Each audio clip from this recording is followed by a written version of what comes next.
कहानी शुरू होती है और हम एक लड़की को देखते हैं जो आज रात बिना अंडरवियर और ब्रा के सो रही होती है। और जब ये लड़की गहरी नींद में थी तभी कोई इसका ब्लैंकेट खींच लेता है। तभी अचानक उसकी आँख खुल जाती है और वो जैसे ही चेक करने के लिए उठती है तभी कोई पीछे से उसके बालों को पकड़कर उसे बेड पर नीचे पटक देता है। और ये सब करने वाला और कोई नहीं बल्कि उसका पिता था। लड़की अपने पिता से कहती है कि आप ये सब क्या कर रहे हो, लेकिन उसका पिता कोई जवाब नहीं देता और अपनी बेटी के बदन को गंदी नजर से देखने लगता है। अब वो अपनी बेटी के शरीर को देखकर कहता है मेरी बेटी कितनी बड़ी हो गई है। ये सब सुनकर लड़की डर जाती है। अब उसका पिता उसके बालों को छोड़कर उसके गालों को टच करने लगता है। लड़की घबराकर ये सोच रही थी कि उसके साथ ये क्या हो रहा है और ये सोचकर वो रोने लगती है। तभी उसके पिता वहाँ से चले जाते हैं। अब अगली सुबह उसकी माँ उसके लिए खाना बना रही थी और यहाँ हमें पता चलता है कि इस लड़की का नाम मैरी है। और मैरी सोच रही थी जो भी कल रात उसके साथ हुआ उसके बारे में उसकी माँ को बताना चाहिए या नहीं। पर तभी उसके भाई और बहन आते हैं और उसके पीछे ही उसके डैड आते हैं। पर वो ऐसे बर्ताव कर रहे थे जैसे कि कुछ हुआ ही ना हो। अब मैरी ये सोचती है कि कल रात तो ये मेरी ही लेने वाले थे और अब ऐसे नाटक कर रहे हैं जैसे इन्होंने कुछ किया ही ना हो। ये सोचकर मैरी यहाँ से उठकर चली जाती है। अब यहाँ पर उसकी मॉम खाना लाती है और उसी टेबल पर जोर से पटक देती है और ये देखकर सब हैरान रह जाते हैं और उन्हें कुछ समझ नहीं आता।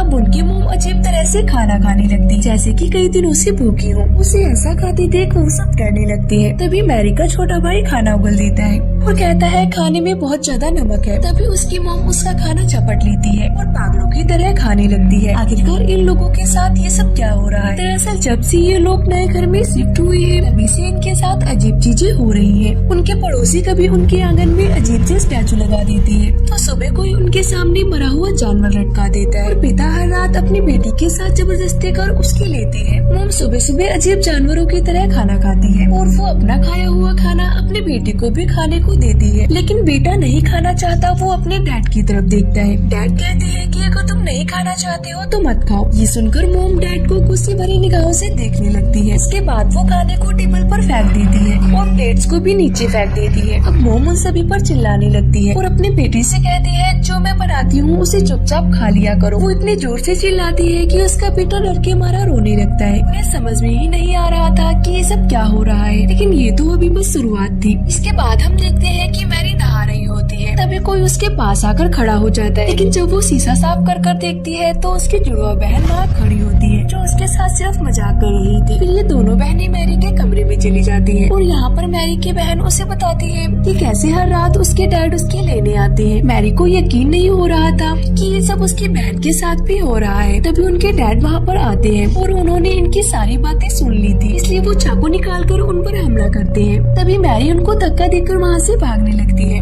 पर उसके डैड उसकी बहन के बालों को पकड़कर उसको उठाकर फेंक देते हैं। पर मैरी सीढ़ियों पर गिरने की वजह से बेहोश हो जाती है। अब उसके डैड स्टोर रूम से एक हथौड़ा लेकर आते हैं और तभी हम देखते हैं मैरी को होश आ चुका था और वो अपनी बहन को ढूंढ रही होती है। और तभी उसे एहसास होता है कि उसके पीछे कोई खड़ा है और जब वो पीछे मुड़कर देखती है तब उसे उसके डैड नजर आते हैं जो हाथ में हथौड़ा लेकर उसकी ओर बढ़ रहे थे। वो उसको कुछ कर पाते तभी मैरी उनके सर पर कुछ मार देती है लेकिन उससे उन्हें कुछ भी नहीं होता। पर डैड गुस्सा होकर मैरी के ऊपर हथौड़े से हमला कर देती है लेकिन मैरी नीचे झुक जाती है जिससे हथौड़ा दरवाजे पर लगता है। तभी नीचे से किसी की आवाज आती है जो मैरी के डैड की थी जो नीचे से ऊपर आ रही थी। तभी यहाँ जो आदमी था हथौड़ा फेंक कर दूसरे कमरे में चला जाता है। अब उनके डैड ऊपर आ जाते हैं। अब फिर से डैड को देखकर दोनों बहनें घबरा जाती है। फिर डैड दरवाजे पर लगे उस हथौड़े के निशान को देखती है और उन दोनों से पूछते हैं कि क्या तुम दोनों लड़ाई कर रही थी, लेकिन वो दोनों कुछ भी जवाब नहीं देती। जिसके बाद उनका भाई कमरे से निकलकर बाहर आता है। तभी मैरी कहती है कि तुम यहाँ से भाग जाओ। तभी वहाँ पर मैरी की मॉम आकर उस हथौड़े को उठाती है और उन पर हमला करने लगती है और वो काफी अजीब तरह से स्माइल करती है और टूटे हुए कांच के टुकड़ों पर चलने लगती है। नीचे से एक और लेडी की आवाज आती है और वो आवाज और किसी की नहीं बल्कि इनकी मॉम की थी। वो ऊपर आती है और उन सबसे पूछती है कि ये सब क्या हो रहा है, पर सब उन्हें देखकर डरने लगती है। अब अगले दिन डैड अपने भाई को घर बुलाते हैं जो एक चर्च का फादर था। फादर उनके घर पर आता है और उसको सारी कहानी बताई जाती है। रात में सब फैसला करते हैं कि रात को एक साथ एक ही रूम में सोएंगे। लेकिन आधी रात को छोटे बच्चे को टॉयलेट आती है और वो बिना किसी को डिस्टर्ब किए टॉयलेट में चला जाता है। तभी उसके जैसा ही दिखने वाला एक लड़का चाकू उठाता है और वो हमला करने ही वाला होता है। तभी उसकी नजर फादर पर पड़ती है और फादर को देखकर वो रुक जाता है। जिसके बाद सुबह फादर अपनी आँख खोलते हैं। इसका मतलब फादर की वजह से सबकी रात अच्छे पीछे से गुजरी थी और फादर इस घटना को अकेले नहीं संभाल सकते थे। तभी सारे सीनियर फादर डिस्कस करते हैं कि आखिर उस घर में हो क्या रहा है। फिर सभी फादर एक प्लान बनाते हैं और वो सब रात में एक कार से उनके घर में जाने के लिए निकल जाते हैं। लेकिन रास्ते में एक कुआं उन सब पर हमला कर देता है, जिससे उनकी कार का एक्सीडेंट हो जाता है।